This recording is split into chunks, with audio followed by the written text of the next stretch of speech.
a wealth of knowledge on Hi. Michael channel. Hello. Hey, Michael, how are you? How are you doing? I'm great. Hi, How are we Michael. all doing today? We are good Fantastic, too. fantastic. So But good for you to. I'm sorry to say, but I was unknown about him before seeing his performance and on Full Us. And when I saw his performance on Full Us, I was like, wow, Aw. wow, this was my favorite linking ring act. I have never liked linking ring that much, but after watching your performance, it's superb. Aw, Superb. thank you so much. Yeah, so that is what is like. We jumped into straight talking about the linking rings, and I think Michael, your routine has kind of taken it away from a trick to real magic. Exactly. It The looks mom. like real, pure, unadulterated magic, and like as magicians, we know the amount of hours you have put into that routine, and we really appreciate it, and we really appreciate having you Right. live with us. So The moment he put the pen's ring from the teller's head, that type, the ring, that was like, I don't know. Sorry, Michael, my English is not that much good. So that's No, why no, David is here. No. You were great. You were so great. Thank you. I speak exactly one language, so you are already doing great. But thank you so much. I had a lot of fun on the show. The ring routine itself is actually created by a really good friend of mine. His name is Matthew Garrett. He's from England, and he's been working on this routine since early 2005, 2006, something like that. He put this together. Wow. And he and I became really good friends. He mentored me on this. We've been working on this routine for a really long time together. And he really wanted to be there. We were actually going to do, I don't know if you all saw our showdown video. It's kind of like an old cowboy Wild West style thing where we battle with the rings and stuff. I haven't seen yet, but yes. I think I've seen that. You're talking about the video that's up on your YouTube channel, right? Yes. yes. I haven't seen yet, but that was fantastic. I got the notification. But I haven't seen yet because I was not here. I was out of station from last 2 days. So that was. We were actually going to do that, and then the casting department of Full Us said we're not doing any international acts. Obviously, why you weren't there. We're only doing domestic acts at the moment. Any international acts have to be there via a video, remotely, Zoom, or however you did it.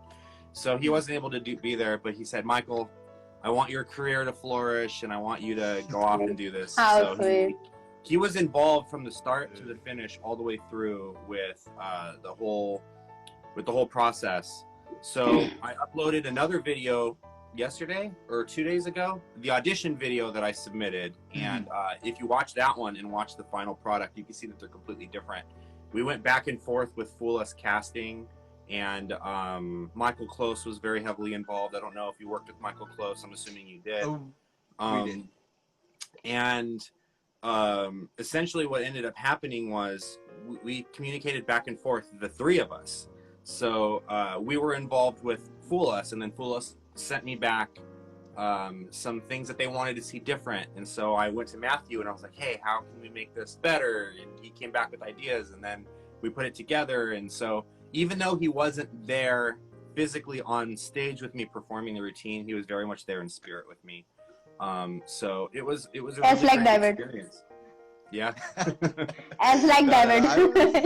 He did the same for me. So that's why when I got the idea, I have the idea because the routine which I performed was not completely mine. It was the concept, the twist, or the what I can say, the provers, the convincers, the provers were discovered by my brother.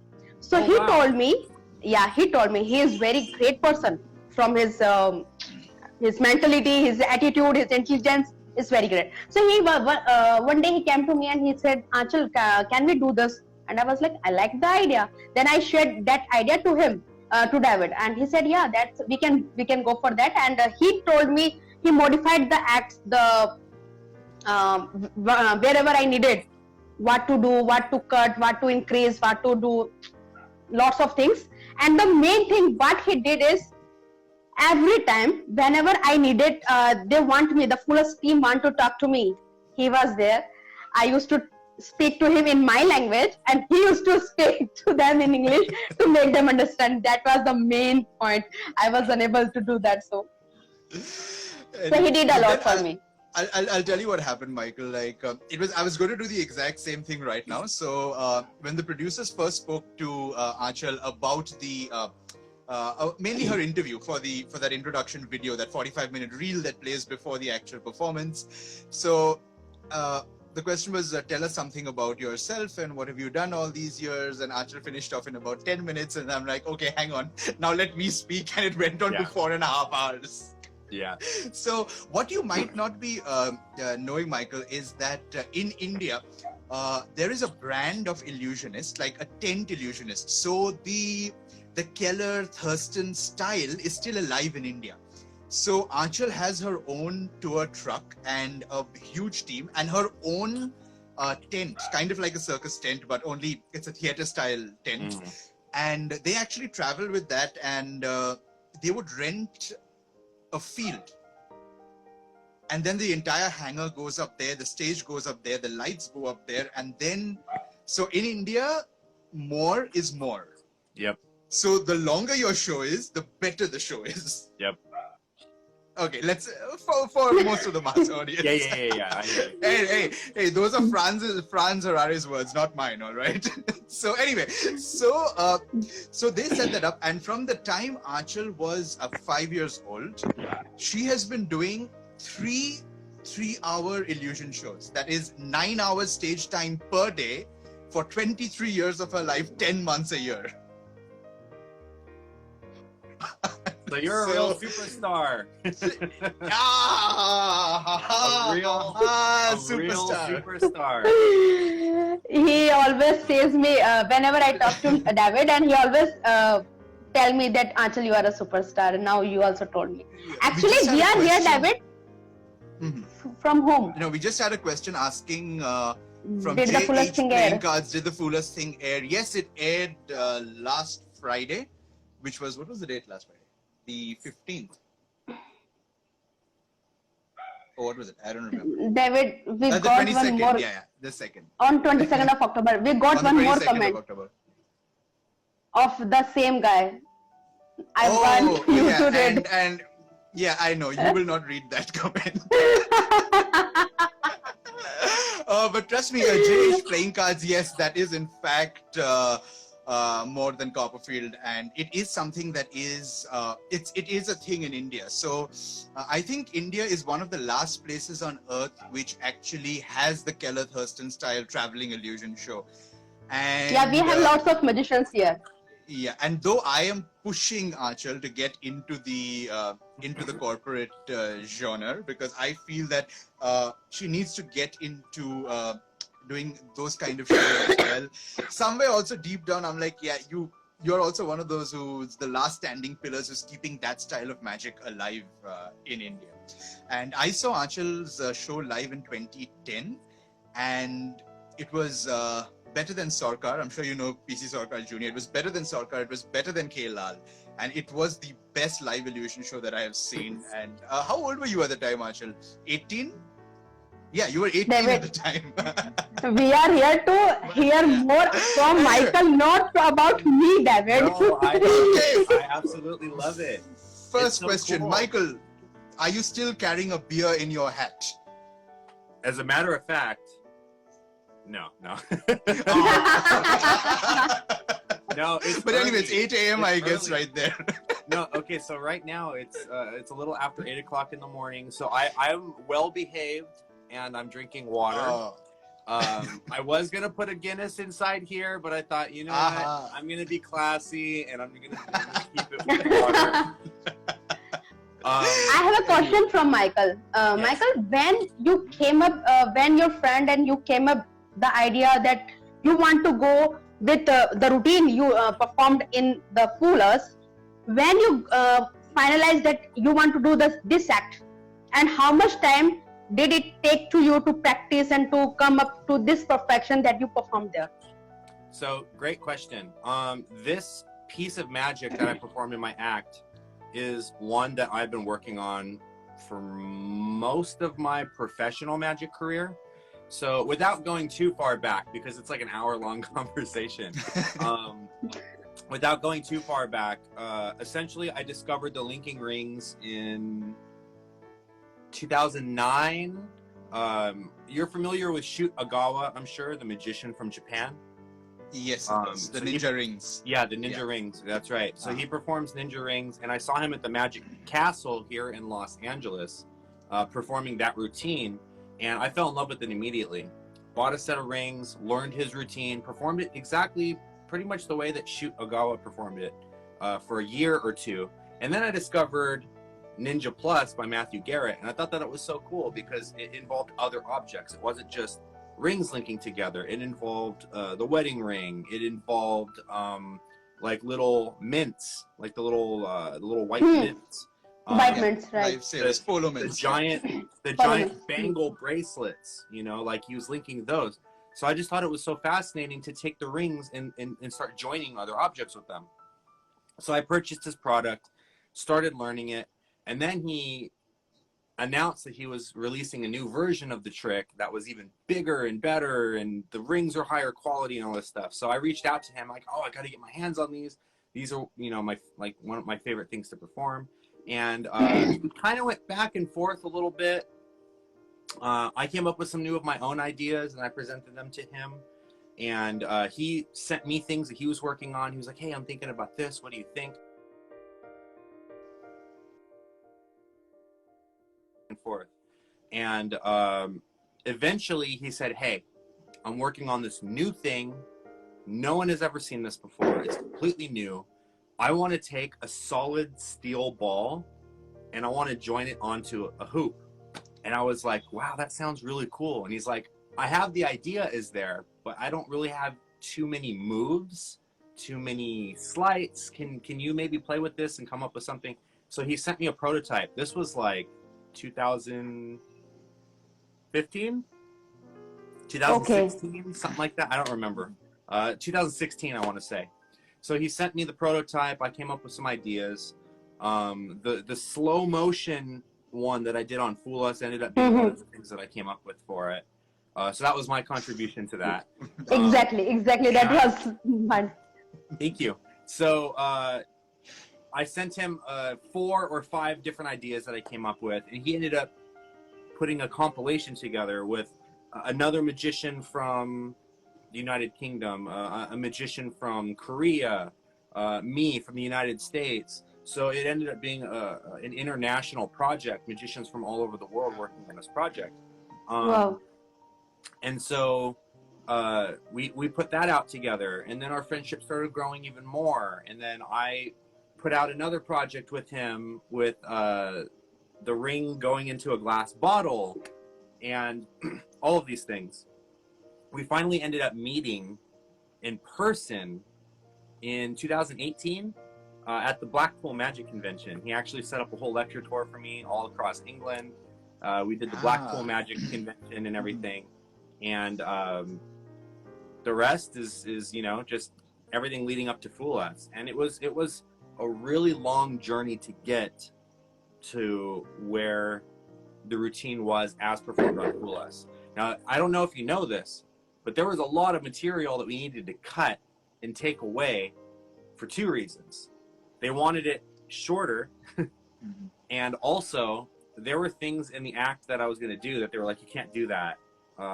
Like the actual finale for the routine was my wedding ring was supposed to be on one of the hoops. The steel ball was supposed to be on another one, and I take out a 3rd ring and I link everything together, and it makes a Mickey Mouse like little display. And that was supposed to be the end. And they were like, you can't do that because Disney. Because of Disney, okay. They're like, Just that would be like, you know. Oh my god. You know, they need everyone's signature, everyone's permission to use anything of their, yes, right, David? The release, all the releases that you signed. Like, yes, exactly. Because, Michael, is if you saw, like, the team with Anchal worked with was so many people. There were so many releases, one after the other, that you have to sign, I have to sign sign, everyone. all of them. But that was But fan that was brilliant idea. That is really brilliant idea. If you end up with a Mickey Mouse, everything the way you told it really cool. yes, exactly, it is. And Michael works at the magic shop in Disneyland. Yep. So he is one of the people who is Okay. responsible for hundreds and hundreds of magicians who are going to appear over the next That's true. couple of things. Oh my I god. really want someday someone is on America's Got Talent or on some show like Fool Us. Hopefully it's still going on years from now. I don't know how much longer it's going to go. But I want to see someone there. And like, I bought my first trick at the magic shop at Disneyland, and me to just be like, that was me. And you would be like, job done. I can imagine the amount of I can gratification you would get for something like that. Exactly. Like, That will happen. That will happen for sure. Michael, tell us something. Okay, how do I frame this question? Okay, I'm going to cut out a lot of what I was going to say. But I've seen a lot of your material, like the card appearing in the Pokeball and all of that stuff. Tell me something. Where do you come up with such original ideas? And I think you also have good work with a purse frame and the sponge balls, if I remember correctly, which is not just a regular worker's sponge ball routine. So could you share with us where you come up with ideas from? Or is it you see a particular object and then think that, oh, we could use this as magic? Then do you reverse engineer, or do you just like come up with something random? Then you know the drill. All the I'm sure you've been asked this a lot of times. So. Yeah, definitely. So for me, I don't like learning a piece of magic and then word for word copying it and then performing it for someone else. So some of my methods are original, some of my methods are not original. Like the card to the pocket routine that I do, I'm sure a lot of people perform that routine pretty much the same way that I do. So how do I come up with the Pokemon thing? So it originally started with me wanting to do card magic at children's shows. Small children, 5-6-year-old kids. And the problem is some of them have never seen playing cards before. They don't know what a club or a spade. They know the hearts and the diamonds because those are familiar shapes, but they don't know the black suits. And so I was like, I guess I could have them maybe write their name on the card or draw a happy face or something, and then just say, look for the card with your happy face on it. So I experimented with doing it with blank playing cards. So I would just grab blank cards, they sign their name, and now they're looking for the one with their name on it, right? Or a picture or something. And remember, they're 5-year-old kids. Some of them don't even know how to write their name. So that didn't work out too well. And so I'm like, well, what can I do then? And I came up with the idea of maybe I can use Pokemon cards instead and see how this goes. Children relate to this. Yeah, and kids still, Pokemon's been around for over 20 years, and still, like my daughter, I have a 4-year-old little girl here, and she loves Pokemon. Wow. You know, so my idea was to come up with some kind of presentation that they'll be able to understand. So instead of picking the Ace of Spades, they pick a Pikachu, and you know, the Pokemon means pocket monster. That's what the short Pokemon stands for. So I thought I have to sit there with the card to the pocket, and the routine kind of almost wrote itself. I didn't have to do too much. It was already there for me. Where does the card go at the end? Well, normally it's folded up inside of an envelope. Well, it doesn't make sense to be in an envelope. Why not have it inside of the Pokeball at the end? So the original spark was there, and then it just kind of snowballed naturally. These things all just made sense. I fell in love with the purse frame from watching the Goshman SpongeBall routine, where he shows the little purse frame, he reaches in, he takes out the sponge ball, and I thought that was so cool. And there's like the Cellini move where you put it in and you show it like this and you take it out, right? But the thing that I was always so disappointed was that they would take out this little purse frame, they'd take out the coin or the ball, and then this just gets put away and you never hear from it again. So what I wanted to do is I wanted to get the purse frame more involved. So I do a bunch of moves with the purse. the purse, they hold the purse, and I'm taking all these objects out of it. At one point, I take out a deck of cards, and I need a marker. Hold on, and I reach into the purse, and I pull a Sharpie out of the purse. They sign the card. I put the Sharpie back into the purse, and I open the purse, and like it's like a Sharpie vanish essentially. You just sleeve it, but it looks so magical because it looks like it just goes into the purse, and then you put it away. At one point, when I'm performing, I get really sweaty. So what I did was I came up with this little gag where I'm like, oh man, it's so hot in here. Hold on.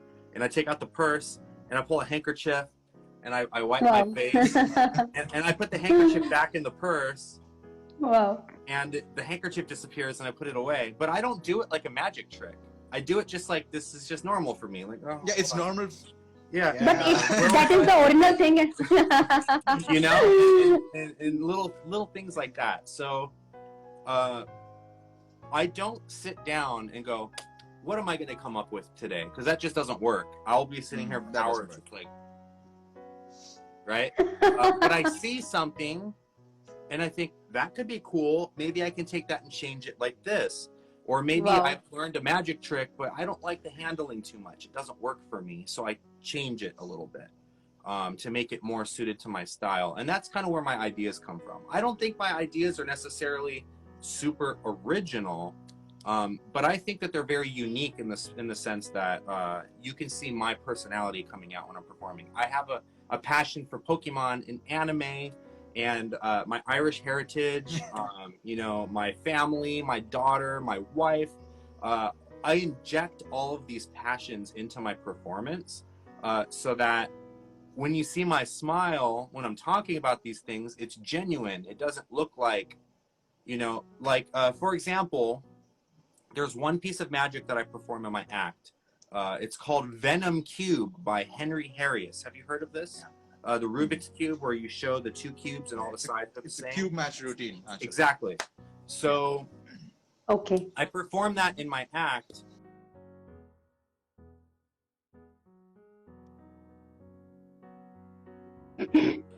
So I started talking about how I had the Rubik's Cube when I was a kid and all of this stuff. And it felt different than my other routines because I have never played with the Rubik's Cube before. So I think people can tell, you know, like, oh, this, you know, okay, this guy doesn't have the same passion for this object as he did for these Pokemon cards earlier, right?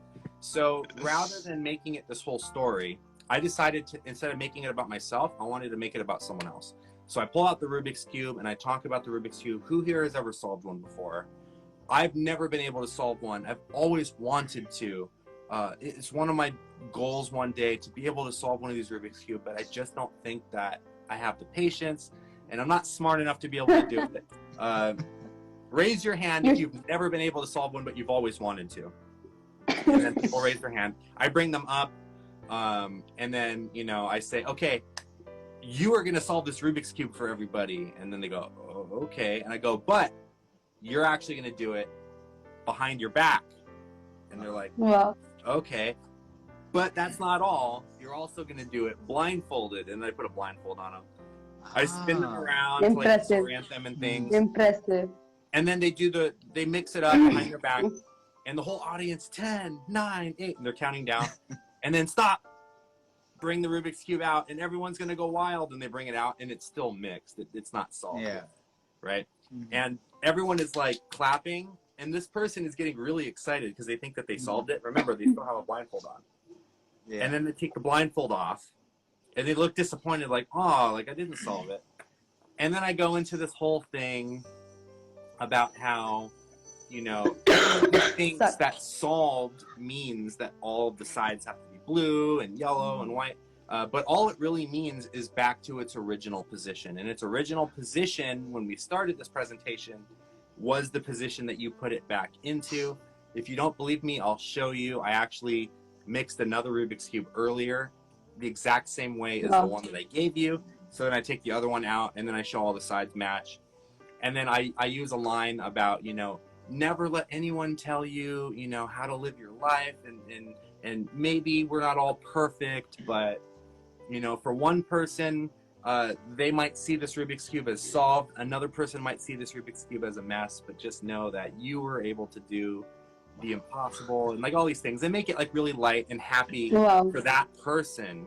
That person was the one that did this, and then they go back. And that for me was more important than, look, I could solve this Rubik's Cube and now all the sides are solved. You know, like that's just never been something that I ever felt was like my personality.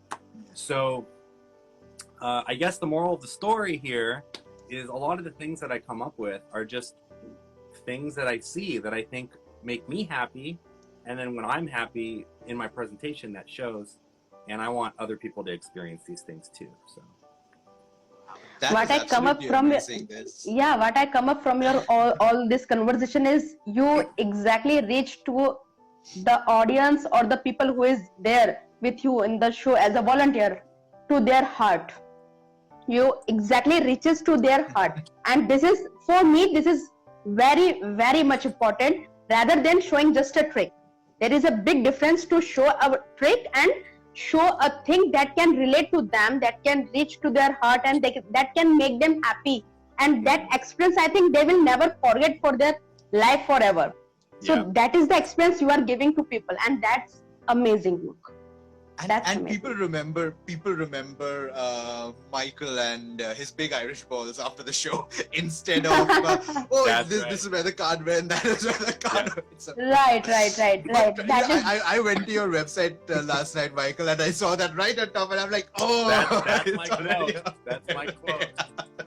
Some people, their quote is like, "That was amazing, Pendulette."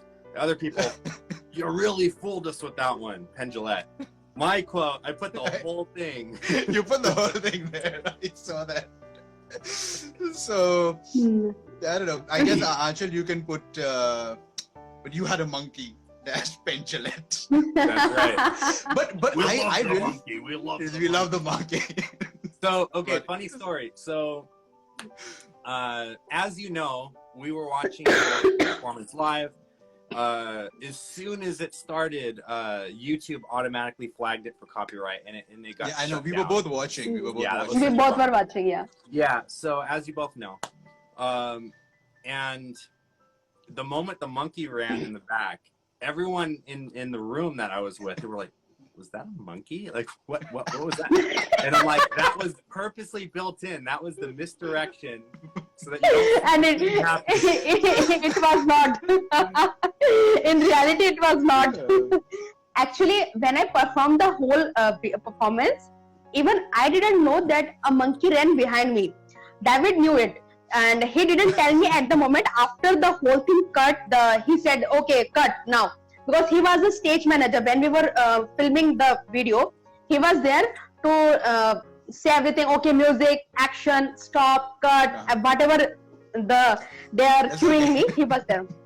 So he told me after the cut, "Anchal, did you know that the monkey ran across the screen behind your act?" I was, "What?" He said, "Yes, it was there." And I was like, "No, I didn't know about it." So it happened. If you look at the longer shots in the video, you will actually see monkeys were sitting up. So though it looks like a fort or something, it was actually a resort where we filmed. It was a heritage resort. So at the back, you can see the troop of monkeys sitting on top of the fort-like structure at the back, watching from there. So it was fun. It was an experience. And awesome experience. Working with the Foolus crew remotely, and like you said, also in your YouTube video about the Foolus BTS was so amazing, because the people are they're so nice to you and they really understand what you want to do. Right.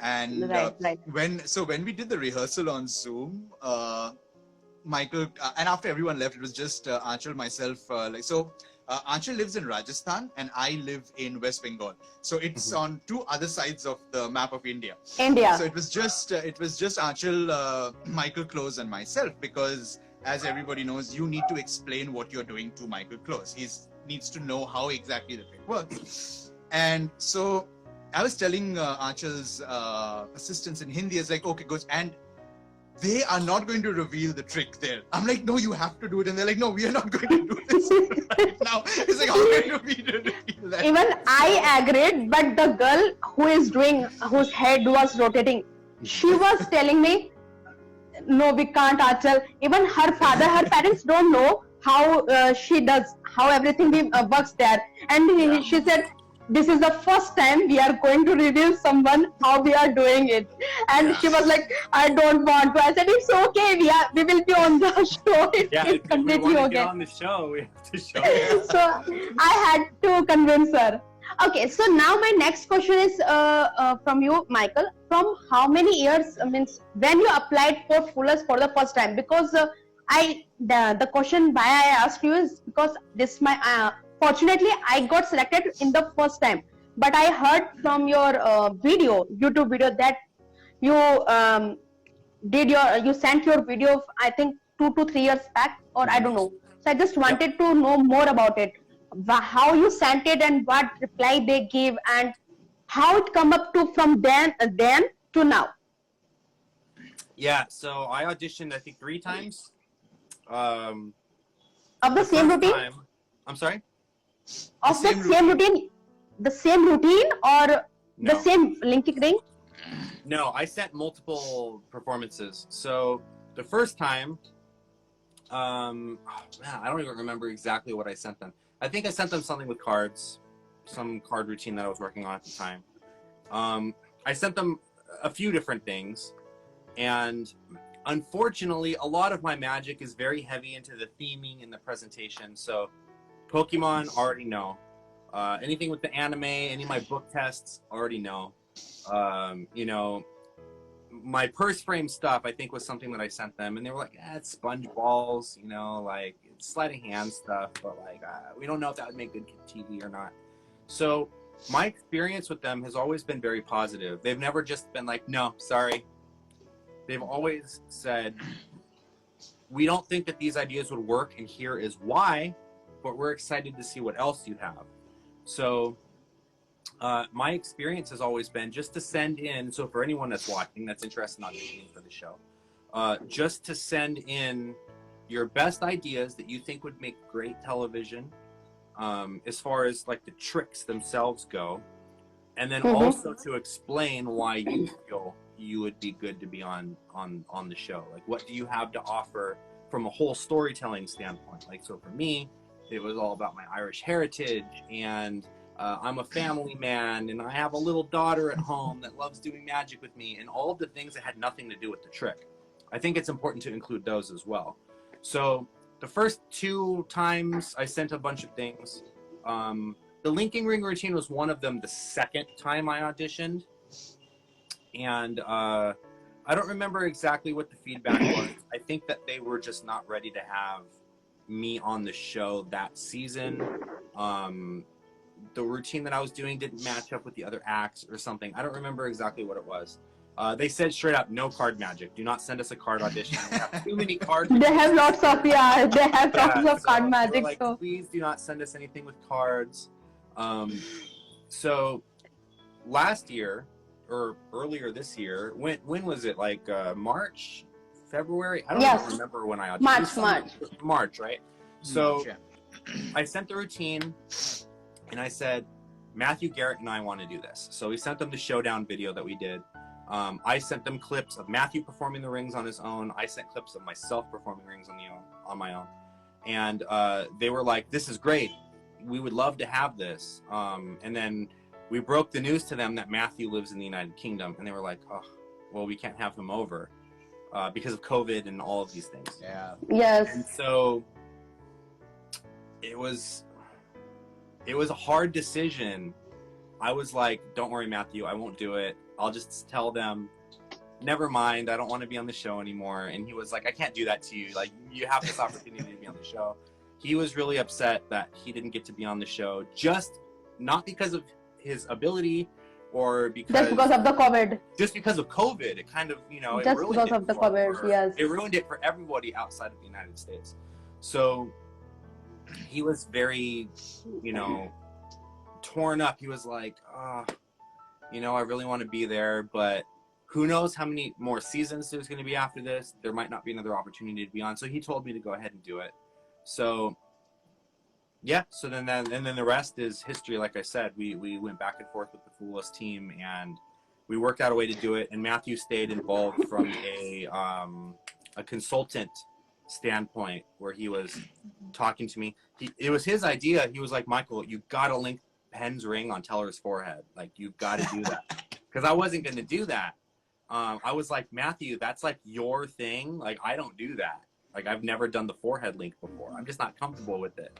And when you do that move, you got to borrow their ring. And so I was like, okay, I'll practice it. So I have my 4-year-old daughter at home like this. How sweet! Wow. Wow! Like, Brianna, come here. Okay, do it again. Wow! Okay, do it again. So it got to the point where I would be like, Brianna, come here a minute. And she'd walk in, she'd go. And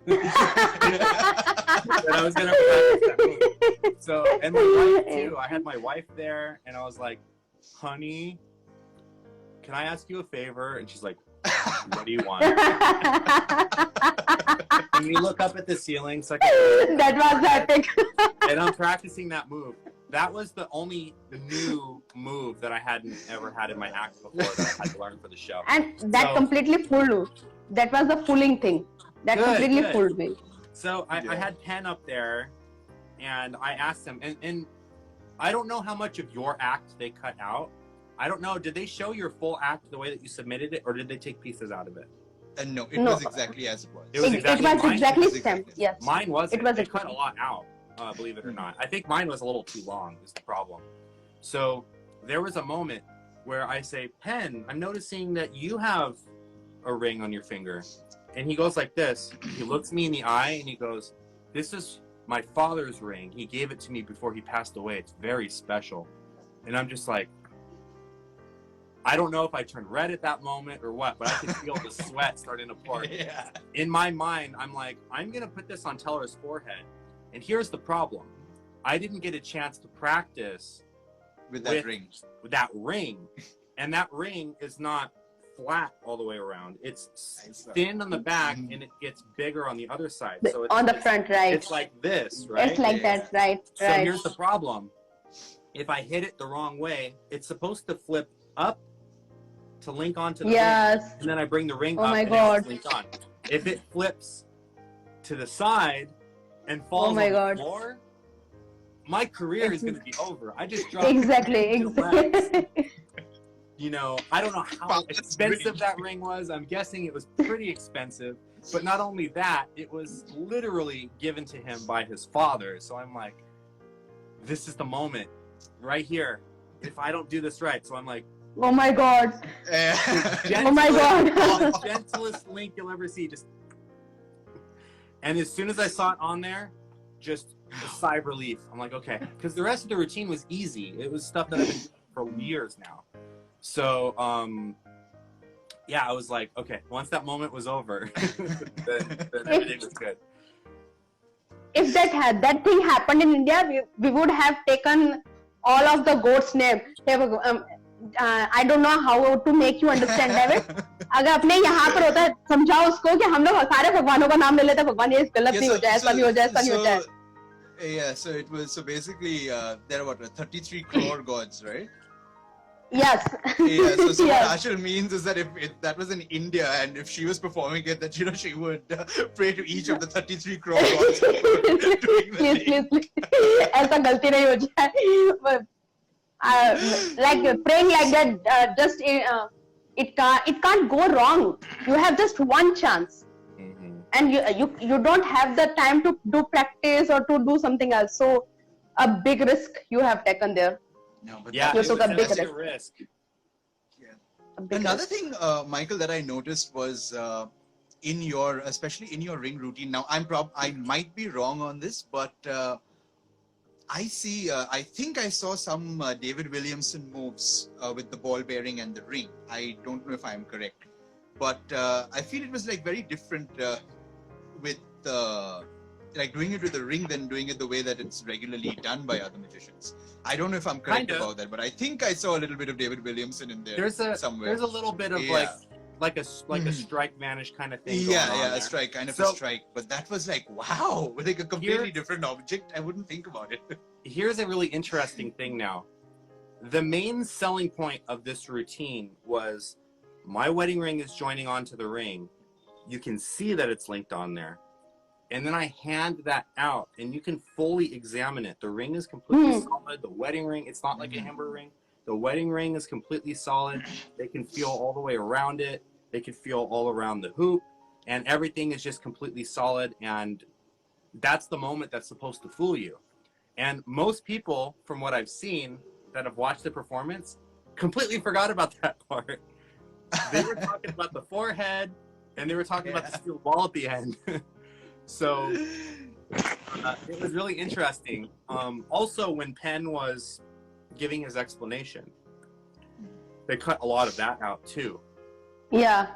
He was, that because some people were telling me, they're like, he didn't really guess it right. He just guessed all the parts, obviously, where you're using the standard linking ring. I won't expose what I'm talking about. You guys know how the linking ring works. Yes, you are right. He Actually- talked about the standard linking ring that I was using, but he didn't talk about the special one that I was using. And I said he did, though. They cut that out. They did guess the method for the steel ball. They guessed the method for the ring that I let Teller examine. And they knew about the linking ring. I think that the producers made the decision to cut that stuff out just so that it didn't get exposed on television, which I really appreciated that. Quite Wow. No, they did guess Wow. it. They But, knew how I did all. they did They guess knew it. how I But did in all. our routine, it didn't happen. In our when So mainly David, what carry on. happened was Penn just mentioned you added provers.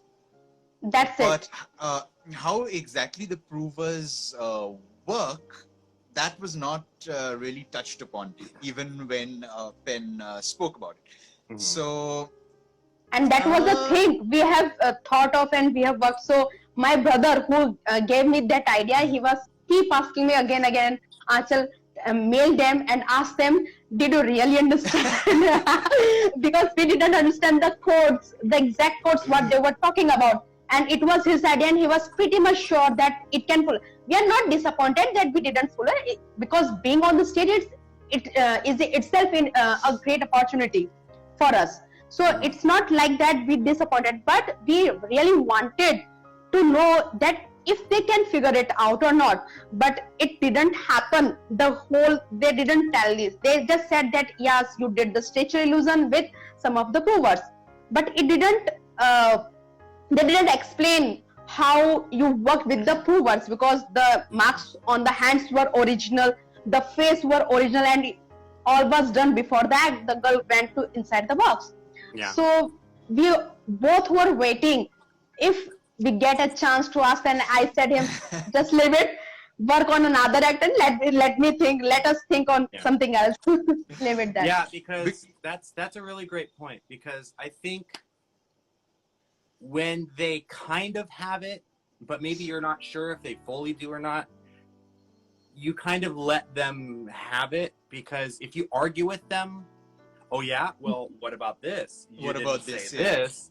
I think that makes you not look like a good sport. I don't Exactly. know how to say. It makes you look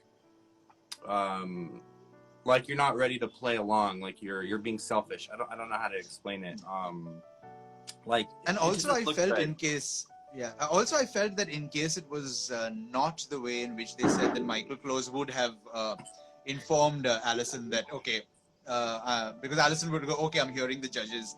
There is a little bit of a thing. Because I'll tell you what, the secret of the illusion is different. Mhm. In both the ways. It is like the same way in which you could give out the ring to be examined, which Mhm. is completely different from something we've ever seen. Even the method here, not to tip too much, it's completely different from any other stretcher illusion that has been out there. Mhm. And another thing that makes me really proud was that Anchal was able to bring originality into an illusion, which is very difficult to do. I loved it. It is- I loved handing them the makeup and telling them draw shapes on your body. I thought that was so cool. It was very theatrical. It wasn't just dancing and putting the girl in the box.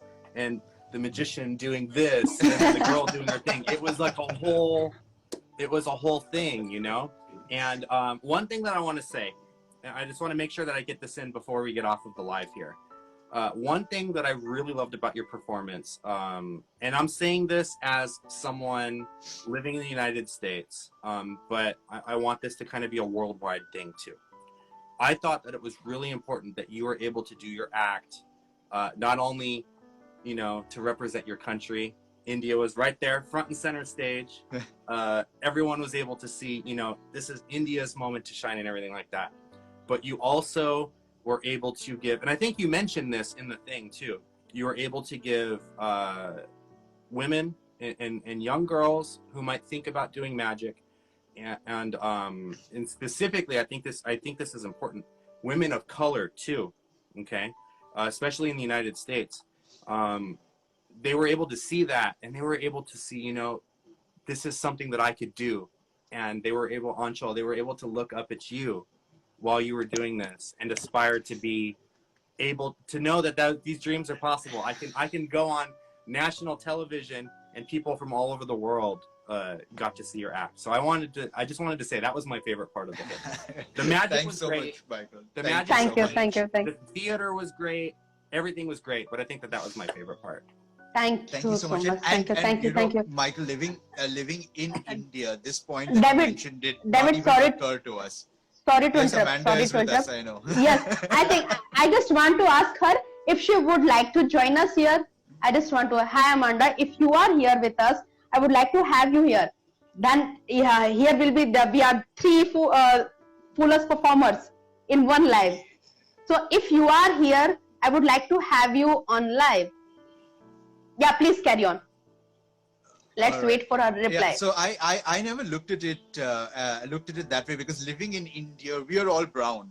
So for a brown person being on TV like that, it was just something very normal that what we were there. Because like right now, I'm not allowed to tell you this, Anchal is actually handling emails from 3 different production houses who are pestering her to come on their shows right now. So, but then, you know, mentioning this about a woman of color being on the show is just kind of having me look at the entire thing at a very different perspective. So thanks so much for that, Michael. No, that's why I was saying, like, I'm speaking as someone from the United States, but I think this is important worldwide too, you know.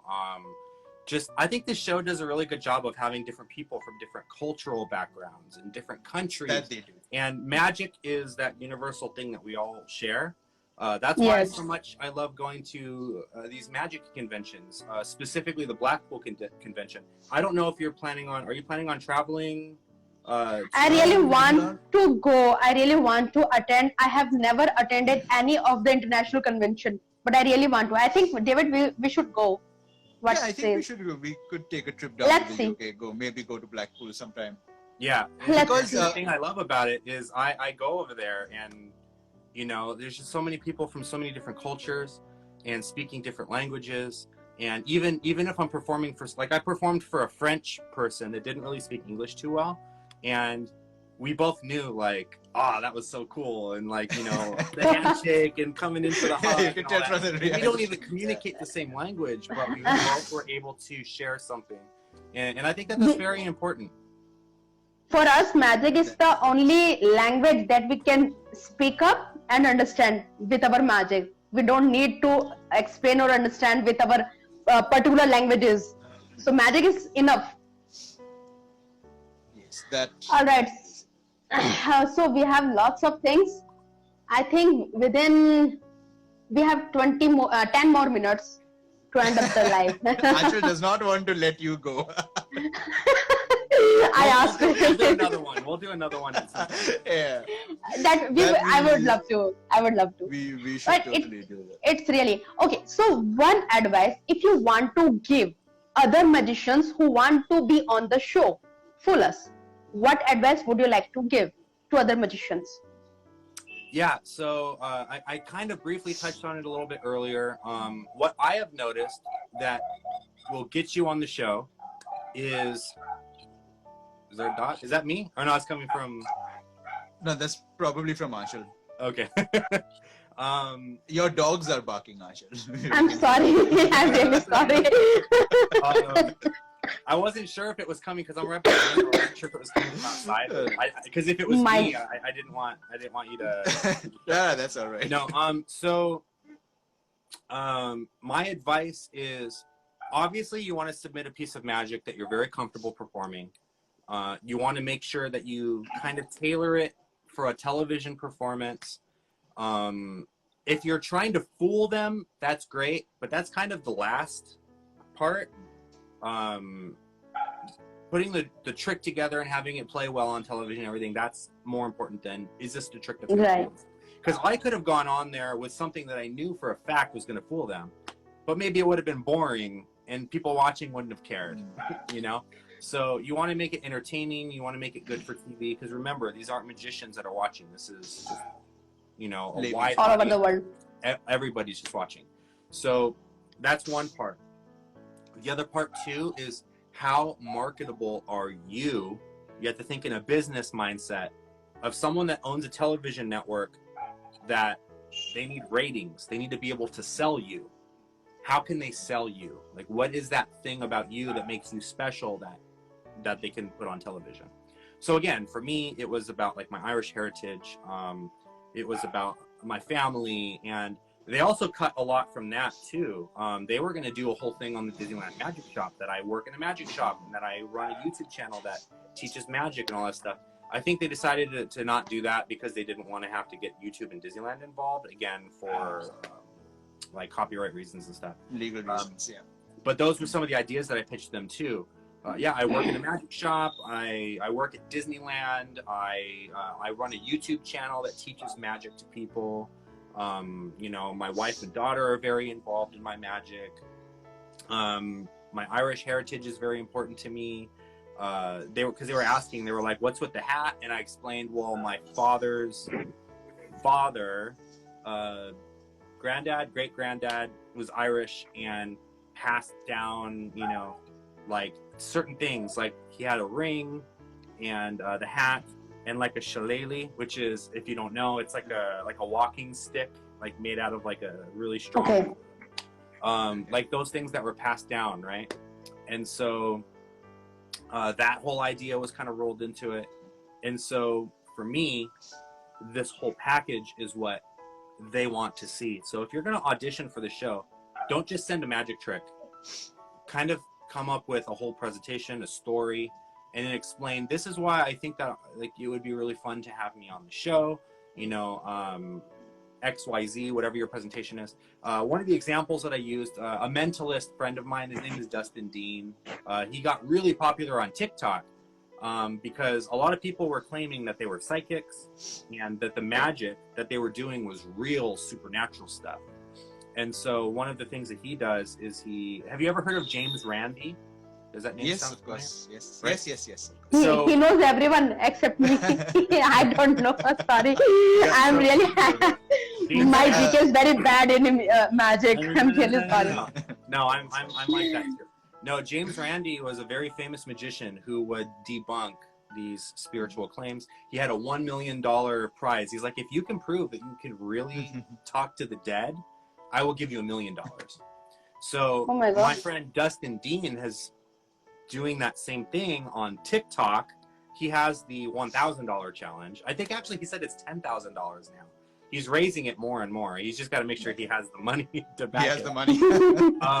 So he's doing the $10,000 challenge. If anyone can, you know, pass his test or whatever, then they win $10,000. And I was like, that would be good storytelling for Fool Us. Because, yeah, the tricks that you're going to do like bending a fork and doing, I don't know, a mind reading thing or communicating with the dead or doing a cold reading exercise or something. And it probably won't fool Penn and Teller. They've seen all these things before. But it would be really good TV and the story would be there. So my advice to him was, I think you should go on the show. I think you'd be great for the show because you already have that character already. It's all there for you already. You just need to come up with the tricks that you're going to do for it. And so that's what I'm saying. Like the tricks are kind of, it's not that important. It's more about the whole story that you could tell. Now, obviously, you want the trick to be good too. You don't want to do a bad trick. Right. But I think that the trick itself and whether or not it fools Penn and Teller, I think is in the background, if that makes any sense. But that's my advice for anyone that wants to go on the show. So in one line, I can say that fooling Penn and Teller is not that much important as compared to the trick should be entertaining and you should enjoy. Yeah. Then only you can be on the show, or it's very important that your act should be entertaining. Yep. Fooling Penn and Teller should be the last thing. If they fool, then it's great, but being on the show is much important. I don't know. It goes back to the thing that Franz had told us 10 years ago or 11 years ago, that you don't have to make good magic, you have to make good television. Mm-hmm. But I kind of disagree by saying you have to make good magic and good television. Yeah. Television. Because I believe you've got to make good magic. You don't want to go on national also. television. You don't want to go on And do bad television magic. and perform something really bad, because then that's Right. Cringe. Right. But anyway. Right. So let me just talk just real quick about my actual experience going physically there, because you guys didn't get the opportunity to do that. Yeah. So they flew me in, and they had a car come pick me up, and they were like, okay, so we need to go pick one more person up too. Are you comfortable with that? Because remember, COVID was like the thing. Yeah. They were like, if you're not comfortable with that, we'll drop you off and we'll come back to the airport. And I was like, nah, that's fine. Go pick them up. So another gentleman gets into the car with me, and it was Mark, who was the other person. The one. Wow, Mark Dash. What's his name? Yeah, he did the. Who was the fooler? The candle. Who was the fooler of that? Right? Yeah. So, Yeah. We were one. So we got checked in and everything together. So we kind of, we got to talk and things like that. I didn't see a single other magician interact with a single other magician. They were very strict. They said you have to go to your hotel room and you have to stay there. You're allowed to leave if you want to go eat, but then you got to go right back to your room.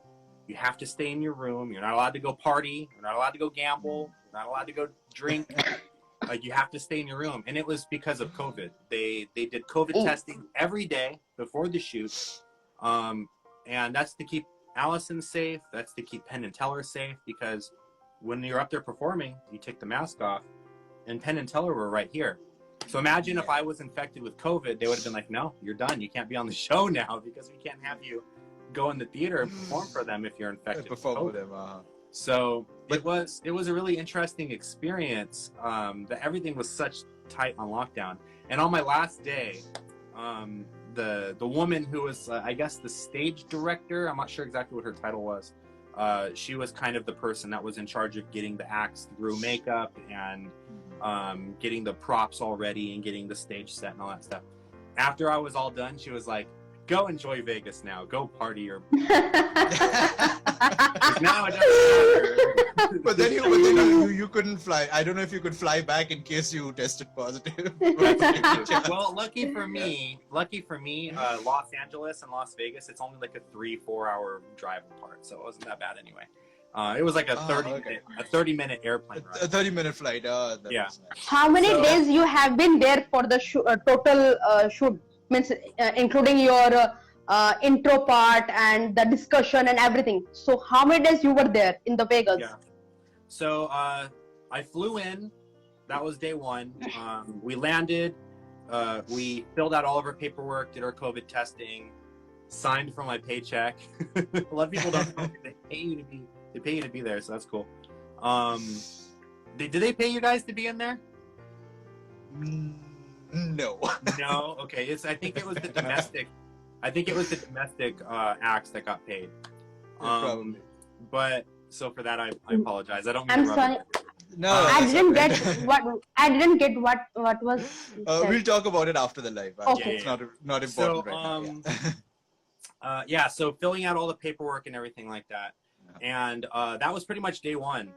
And it was like 1 o'clock, 2 o'clock in the afternoon, and I just went back to the hotel room, put on the TV, kicked off my shoes, and I just laid in bed and relaxed. So that was all day one. Day two was the promo shoot, and that was about 3 hours. So I went into makeup, We chit-chatted a little bit about, okay, these are the things that we want to see. You know, have some magic prepared so that we can do some B-roll while you're doing your magic tricks and stuff. So that whole thing was about 3 hours of the day. And then the rest of the day, again, just relax, right? And then the next day was the actual taping on stage. So the way that worked was, again, and every time I went in there, I had to do a COVID test. So you do the COVID test, and they come back with the results in like 20 minutes. Like, it's really quick. So go in, do the COVID testing, all that stuff. And then they put me through makeup. I went to the prop department. I wasn't allowed to bring any of my own stuff, just the magic that I was going to perform. As far as tables and chairs and everything, they had all of their own stuff. They even got me the bottles. So for those of you who are wondering, what I drank was non-alcoholic beer, because I wasn't allowed to drink alcohol on television. I wanted it to be Guinness, but they were I thought it was water. Yeah, no. It was O'Doul's non-alcoholic beer for anyone that wanted it. Okay. And the label that was on there, if you look close, it actually says O'Brien Magic, and it's a label that my friend made for me to put on the bottle, so that it wasn't an empty bottle. It looked like a beer bottle. It had like a beer logo on it. Because you can't have the logo again for copyright, right? Yeah. You can't have the logo for copyright. So my friend made that for me, and we stuck that on the bottle. And then, so we did all that, and then the dress rehearsal. So Michael Close and Andrew, I believe. Did you guys work with Andrew and Lincoln? Yeah, we worked with Andrew. Yeah, with so Andrew. they were there. They were Penn and Teller. I did all the moves and everything. So they set up the shots. They were like, okay, what was that bit that you did with the ring on his forehead? Can you do that again? So I'm just there, and they're like, okay, just hold it there. So like I was there for like 10, 15 seconds, and they were like putting the cameras there Adjusting to work the shots, down. And so we did the whole dress rehearsal and everything. And then they were like, okay, this one's for real. Bring Penn and Teller in. And I'm just like, here we go. Wow. And they sit Wow. down, and Teller is just like, Yeah. It's actually. Teller was only going like that to you, Anchal, not to everyone else. Yes. yeah. To me, he was just like, he didn't blow me any kisses. So, No comments, please. yeah, so they're setting everything up. You know, they're like, okay, how is the sound? Are we rolling? All this stuff. And he's like, okay, guys, we're gonna go live in 10 seconds. And right before we went live, Penn goes, don't be nervous, just have fun. You're gonna kill it. You're gonna do great. You know, just have a good time. And so I want to have this experience live there. all the nerves just disappeared, and they were like, okay, 3, 2, 1, and then you hear the audience, but there was like no one there. It's an empty theater. No one there, yeah. So yeah, and then I just rolled in right into my act. I did my whole act all the way through. At the very end, Penn and Teller did their thing. They said, I don't think you fooled us and stuff. And then I thanked them. I turned to, why am I blanking on her name? Allison. I thanked her. And bye, everyone. Bye. And like, I walked off stage. And walked that way. I got backstage, and they were like, awesome, you did great. Great TV. Michael Close was there. That was great TV, is what he told me. And then they took off all of my wires and microphones and everything. And the stage manager was like, okay, let me show you to the exit now where you can fill out your closing paperwork. So I went back into the lobby, filled out my closing paperwork and everything, signed my ND, what is it? Non-disclosure, NDA. Yeah, the NDA and all that stuff. Basically saying you're not allowed to say anything about this until the air date has been released. Yes. So filled out all that paperwork, and then that's when she was like, okay, you're free, go party, go have fun, enjoy Vegas, right? And I ended up going back to my room. I called my wife, I called my mom, and I went to sleep. And that was it. I was like, I'm done. I'm done. And so the next day after that, I didn't even have to be involved with them at all. They sent my car picked me up, took me back to the plane, I flew home, and that was it. So the last day was not really even a day. I was out of there by 10 o'clock in the morning. So it was just like So- 3 days there, right? Yeah, it Yeah. was 4 days total. Total really, 4 days. You can but it was 2 days of doing anything, if that makes sense. It was day I one see. was flying in Alright. and filling out paperwork. Day 4 was I didn't even have to talk to anybody. I just flew back home. So Just came back, guys. yeah. So it was fun. It was a fun experience, and it was Good fun. I something that really recommend want- if anyone has the opportunity to do it. So Yes, yes. Anchal, when you're ready to do another act to Fool Us, and hopefully COVID is gone and we don't have to worry about this anymore, I would love to see you actually come to the United States and to be able to. I do your act want on to. stage. That would be cool. You know what You're amazing. happened, Michael? What happened here? When we approached our video, when we sent to them our video, and they said the reply that came to me was, yes, it's fine. We would love to have you on our show. Then I said, okay. So firstly, when I made the video, I took 2 people from my team as Pan and Chaler, and they were there to sign the thing on the hands, and the Allison was there to make the mark on the cheek. So when I sent the video to them, they said, Anchal, we can't do this. We have to do the remotely. So can we shoot it remotely? I said, no, I want to come there. So they said, okay, then you have to wait a year, wait for the year, and in the next season you can come to Vegas. And I talked to David. David, what to do? I really want to be there to perform this particular act, because the marks, if the marks was done by both Penn and Teller, then it would be more impressive as to compare with the normal people. But I can't wait. The biggest minus point of mine is I don't have that much patience. So I said, Well, okay. It's not even that though. There's no guarantee there's going to be a next year. This might have been the A last next year. one. The network might Yeah. not do it. Penn and Teller, I'm going to say this in the nicest way, but they're getting a little older. I don't know how much longer they have to do the show. So I think you made the right decision to guarantee that you're there. Yeah, it's like just And then- jump in and do it. And now you do it again. And maybe you Yes. So- Yeah. And there would be Hope no so. monkeys in Vegas. There would be no monkeys in Vegas. Great. So- Yeah. That would be so much fun. That would be so funny if a monkey just ran across. that was short thing. We can't have the monkey on the stage. Yeah. There. Anyway, so Anchal, So I think, I think it's about time we wrap up. It's Yeah, we've gone way over time already. So Yeah, sir. Michael, thank you so much for sharing all the insights with us, and it was absolutely brilliant. And I think I need to be a little more active when I watch your YouTube videos instead of just like watching, liking, and like at least get involved in the comments and all that. And everyone, Michael, if you could please just tell everyone watching your social media, which we'll also link down in the video description once we post this. If you could just tell everyone about your Insta, your Facebook, your YouTube, and then we could bring today's live to a close for now. And I'm sure we'll jump on one again pretty soon. Yeah, definitely. So I made it very easy for everybody. O'Brien Magic is my handle for everything. O'Brien YouTube, Facebook, Magic. Instagram, Fantastic. TikTok, my website. If you want to go on my website, I have an online store on my website. So if you want to Wow. purchase something from me, you're welcome to do that too. And O'Brien do you Magic, sell just your the way that it's spelled here on Instagram? brilliant? Do you sell your sell the routine that you performed on Penn and Teller? Is that available on your I site? have. As a matter of fact, right after I'm done with this, I'm going to make a video talking about that routine in detail, walking through step by step how I did it. That won't be available on my YouTube channel. That won't be for the public. Of course. Yeah. But anyone that wants to learn the routine the way that I learned it, you buy the rings.